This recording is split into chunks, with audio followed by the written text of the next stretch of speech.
It's never too late to build something new.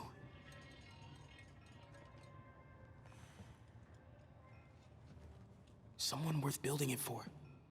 With how much Arcane's finale had to wrap up, at face value, it's a pretty odd choice to dedicate an entire episode to an alternate timeline with no bearing on the main universe. And even though the ending could have used a few more episodes, I think episode 7 and Ekko's character were absolutely worth the risk, giving us one of, if not the best standalone episode in the entire show. If it's never too late to build something new, that extends to Arcane itself, creating an entirely new universe to give us a deeper connection to characters who are worth connecting with. Where the multiverse might serve exclusively for fan service and countless other series, Arcane uses it to enhance the emotional impact of its story, giving us a truly unforgettable experience I doubt we'll see again anytime soon. And also fan service. Look at Heimer's little banjo. I'm sure glad he gets to be happy here. More specifically, I feel like Ekko's role throughout this episode and the rest of the series by extension is what ties the entire ending together, despite almost entirely taking place in a world where none of that series even happened. With comparatively calm events, it gives us a breather to look back at the tragic events of the show without the stress of any insane plot developments. Mostly. Throughout the rest of the show, the characters do what every good tragic story does, in making you wish that things played out differently at each and every downfall.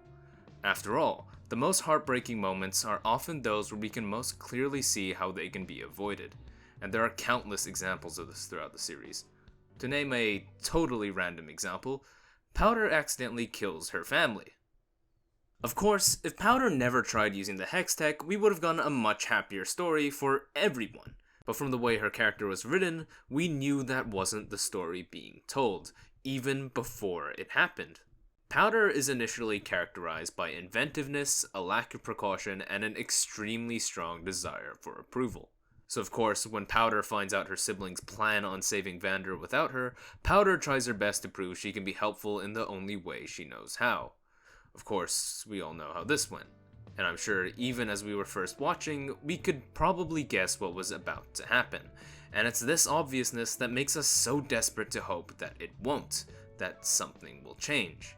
And trying to avoid sounding pretentious here, moments like this perfectly use the idea of Hamartia, pioneered by the Greeks. Hamartia is a character trait present in most tragedies, 99% of the time being a flaw a character possesses that ultimately causes their downfall by the end of their story, typically by causing them to make some kind of mistake.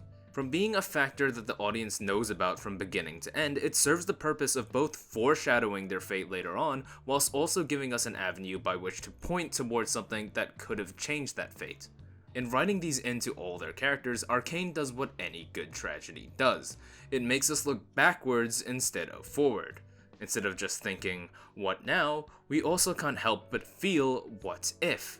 What if they realize their flaw? What if they didn't make that mistake? And of course, tragedy is found in the fact that what if will never come. Or at least until episode 7, where that exact thing happens, breaking the rule that almost every tragedy abides by. It gives us exactly what we wanted from the very start of the show. It gives us a world in which Hex Tech was never invented, in which Powder never became Jinx, one where we get the answer to the question the very first arc left us all thinking. What if? It might be a different universe, but for the most part our favorite characters get to be happy, and we get to see all of this through Ekko's perspective, the one person who should be happier than anyone else to see this. It's everything he's been fighting for, all we've been hoping for. And even though it gives us everything we want, it doesn't make up for the initial tragedy. In fact, it actually makes it worse.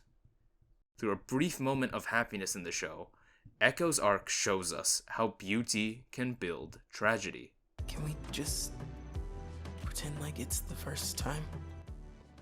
So what exactly is so tragic about Ekko's story? Specifically, what about episode 7 and its relevance to his character makes it so effective? Why did the scene of Ekko dancing with Powder, a scene where he gets everything he wants, feel just as sad as watching it all get lost back in season 1? How was the scene able to bring some of us to tears? Some of us. Totally not me though. In a vacuum, this is a beautiful moment, but while I was watching it, as I'm sure for the rest of you, this was heart-wrenching. We all felt it, but it's a lot harder to put into words. Why? What makes it so tragic? First, let's talk about the idea of a tragic hero, and as the name suggests, tragedy centers around the characterization of the hero. Arguably, Ekko's never really been the main focus of the series.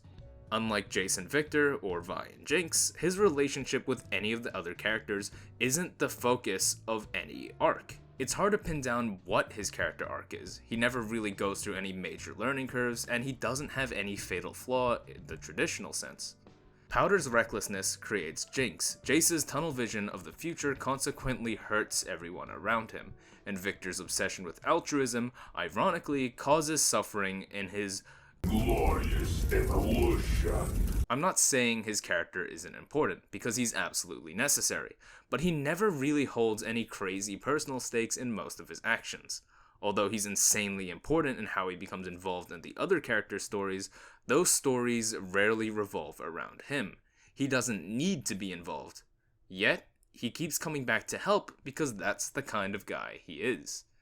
Even though he's not a main character, he feels like the main hero of the series, because even though the nature of his character never leaves us with any moment that makes us wonder what if, like any of the other cast, there's a moment that makes us ask a question arguably just as important. Why not?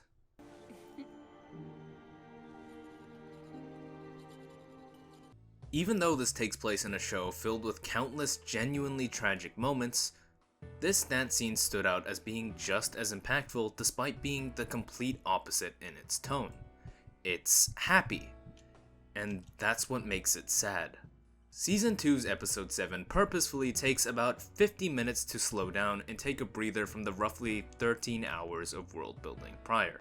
It gives us a break from the decline and dread of the rest of the show to give us a moment to forget about it. Mostly. But it's not just Jace's exploration of Lane Delve that takes us out of it, it's the way everything is presented through Ekko.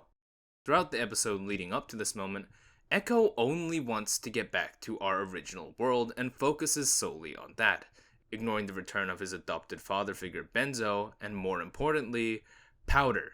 This world is happy, but like most of us after the insanity of episode 6, Ekko only thinks about what's going on in the original world. This world is arguably better, but we know it's not real. At least to Ekko, and we're in the same position. While Ekko knows people are counting on him, we can't help but wonder what happened in the last episode. It's in this dance scene that we take a moment to forget for a second, to forget about thinking, and instead just feel. We can join Ekko in a moment of happiness. This is what we wish things could be like. We wish we could pretend it's the first time. This is beautiful. This is what we've been hoping for. We don't want this moment to end. The music swells, and time itself literally slows down before our eyes as Ekko finally gets to dance with the girl he lost all those years ago. Until we realize, fuck, we don't want to go back, and neither does Ekko. But of course, he does. And honestly, it's no surprise to us he does this, because in a world of different shades of grey, Ekko stands out as one of the unequivocally good people. And even though it's not really a flaw, that's his Hamartia. That's what makes the story a tragedy, and it's the driving force behind his actions that we can see from the start. While Jace has to find the will to escape hell to fix his own mistakes, Ekko chooses to find the will to leave heaven, even though he doesn't have to. This isn't his tragedy, this isn't his story. And it's because he chooses to get involved anyway that, ironically, his story is the most tragic. Because we knew even from season 1, he'd be the Boy Saviour. Oh, look who it is! The Boy Saviour! Ekko's character is all about time travel, redoing things, pretending as if it was the first time he'd done it. In the game League of Legends, Ekko's ult sends himself and only himself back in time, undoing any damage taken to put him in a more favorable position. The show instead changes this a little. He turns back time for everyone except himself. He gets sent back to a better place, but he keeps any damage he takes before rewinding. And you can see this when he talks down Jinx, with each trip backwards leaving him with more and more scars. And that subversion in his powers is crazy. He turns back time to save others at the expense of himself. This is a perfectly poetic metaphor for his personality as evidenced in episode 7. To him, although he eventually realizes how badly he wants this version of the world, this version of Powder, he still decides to go out of his way to return home, to both literally and metaphorically leave his past behind to live in the present. And there's something poetic about taking a character we all know for moving backwards in time and using him to tell a story of how hard it can be to move forward. We know building up to the end of the episode that he's going to leave, and while for a moment we get to see beauty in two people getting to be with each other, we also feel the tragedy of knowing that it won't stay that way, even though it can.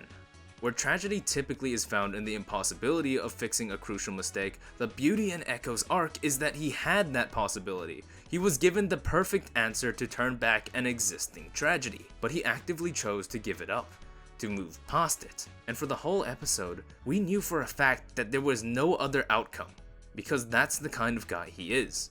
Ironically, whether it was turning back time or going back to his own world, to do so, Ekko needed to find the strength to metaphorically move forward, truly making him the boy who shattered time. In doing this, he saves the entire world as the single biggest outlier against Victor. Where everyone else appears as a star in Victor's vision, Ekko alone is a meteor hurtling towards him.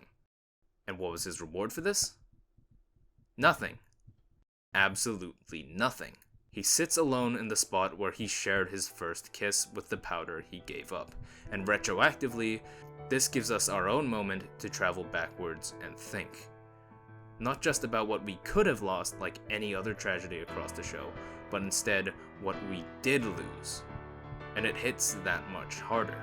What at first seemed like a moment of happiness instead directly contributed to the most tragic ending for any of the characters. It's in the beauty of a character choosing to get involved in problems never revolving around him. It's in his inspiring heroism to sacrifice everything he ever wanted, despite not needing to. And it's in the poetic irony of the boy who shattered time, doing everything to live in his present. Ekko's story highlights the true strengths of Arcane's character writing, being able to turn moments of beauty and a character of absolute heroism into one of the most heart-wrenching tragedies I've ever watched unfold.